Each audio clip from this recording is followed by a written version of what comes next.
తర్వాత దశమాధ్యాయం అండి. దశమాధ్యాయము విభూతి విస్తర యోగము అనేటటువంటి అధ్యాయము 10వ అధ్యాయంగా తెలియజేస్తూ ఉన్నారనమాట. విభూతి అంటే ఏంటండి? విభూతి అంటే ఐశ్వర్యము, అంటే సర్వమును భగవంతునికి లోనైన ఉత్పత్తి, స్థితి, ప్రవృత్తులు కలిగి ఉండడము అనేటటువంటి భగవంతుని సర్వ నియమన శక్తి.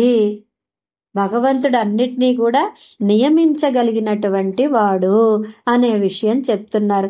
భగవంతునిచే నియమింపబడు పదార్థాల యందు కూడా విభూతి శబ్దము ప్రయోగింపబడుతూ ఉంది.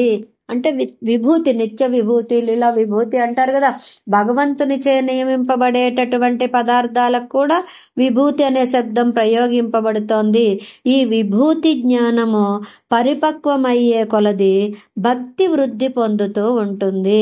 కాబట్టి 9వ అధ్యాయంలో నిష్కర్షించినటువంటి భక్తి వృద్ధి పొందడానికి ఈ అధ్యాయము భగవంతుని నియమన విశేషాలని, విభూతులని గురించి విస్తరించి చెప్పుమని అర్జునుడు అడగగా కృష్ణ పరమాత్మ చెప్పాడు అని అంటున్నారు అనమాట.